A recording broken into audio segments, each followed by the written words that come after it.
दिन की रोशनी में जब हॉस्पिटल सबसे ज़्यादा केयरिंग और सेफ लगता है, अंधेरे में कभी कभी उतना ही डरावना।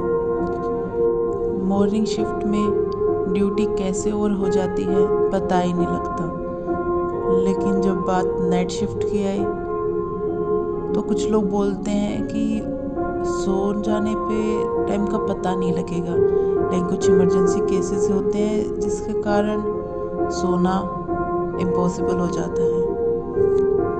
पिछले वीक से ही मेरी नाइट शिफ्ट स्टार्ट हो गई, जो मुझे हरगिज़ पसंद नहीं थी, क्योंकि उससे रूटीन भी ख़राब हो जाता है और आइसोनोमिया का तो आपको पता ही है। और मुझे मेरी नींद से किसी भी चीज़ को ज़्यादा इम्पोर्टेंट मानना हरगिज़ गवारा नहीं है। कुछ पेशेंट्स को ऐसे तड़पते हुए देख के मुझे घुटन महसूस होती है, लेकिन सॉफ्ट हार्ट से हॉस्पिटल में काम नहीं किया जा सकता, तो एक रूटीन वाइज खुद को आदत ढालनी पड़ती है। मेरा नाम तान्या है और पेशे से मैं एक स्टाफ नर्स हूँ।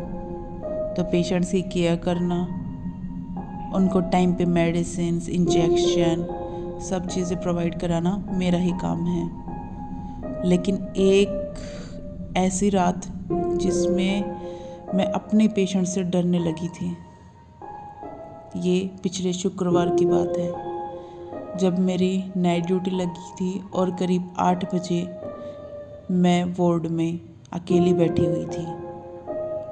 मेरे फ़ोन पर कॉल आता है कि एक पेशेंट काफ़ी क्रिटिकल है और वहाँ पे मेरा होना सख्त ज़रूरी है।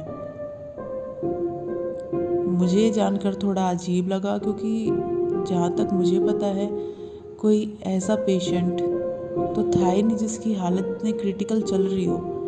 लेकिन एक औरत जो ब्लड प्रेशर से काफ़ी ज़्यादा क्रिटिकल सिचुएशन में हो सकती है, उसे सोचकर मैं दौड़ी चली गई उसके पास।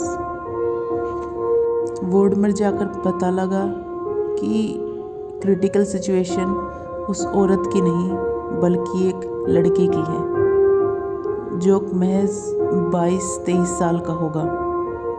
और अजीब बात यह है कि उसको कोई प्रॉब्लम थी ही नहीं। इन्वेस्टिगेशन करने पे पता लगा कि बस हार्ट रेट और ब्लड प्रेशर ही इंक्रीज था, और वो भी एकदम से फॉल हो रहा था और एकदम से अप। पर उसकी हरकतें ऐसी थी जैसे किसी खौफनाक साई ने उस पर कब्जा कर रखा हो। उसका बेड पे घंटों पड़े रहना और रात को एकदम से अचानक से उठकर चिल्लाना और हर चीज़ को तोड़ने फोड़ने लग जाना।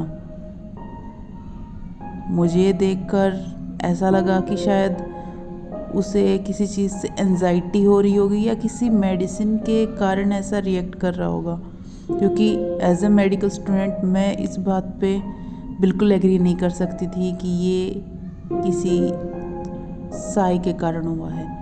लेकिन अंदर का जहन ऐसे बोल रहा था कि ये चीज़ें एक दवाई के कारण तो नहीं हो सकती।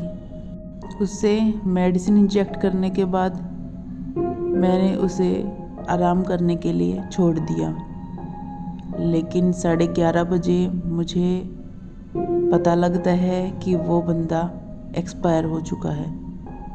ये जानकर तो जैसे मेरी जान ही निकल गई हो, कि उसके साथ सिचुएशन इतनी क्रिटिकल नहीं थी, लेकिन उसका बिहेवियर देख के लग रहा था कि कोई चीज़ उसे अंदर से नोच नोच कर खा रही है। ये जानकर मैं थोड़ा शॉक थी और थोड़ा दुखी हुई, लेकिन मेरे लिए ये चीज़ें नॉर्मल है कि मैंने काफ़ी लोगों को अपने आगे मरते हुए देखा। जान तो ये देख के निकल गई कि उसकी बॉडी एकदम से काफ़ी ज़्यादा सूज गई थी और उसमें से इतनी भयानक स्मेल आ रही थी जैसे मानो अंदर से उसे कीड़े खा रहे हों। ये सब देख के मुझे थोड़ा और ज़्यादा वियर्ड फील हुआ। लेकिन मुझे अपनी बस शिफ्ट ख़त्म होने का इंतज़ार था। अब मेरे पास थोड़ा रेस्ट करने का टाइम था, तो मैं हेड डाउन करके सोने की कोशिश ही कर रही थी। लेकिन जब भी मैं आँखें अपनी बंद करूं तो मुझे उसी की वो भयानक आँखें, उसका चिल्लाना, यही सब दिखने लगा। मुझे लगा कि ये सिर्फ आज के लिए है, लेकिन ये जैसे कि लगातार मेरे साथ होने लगा। मुझे अकेले रहने में भी डर लगने लगा।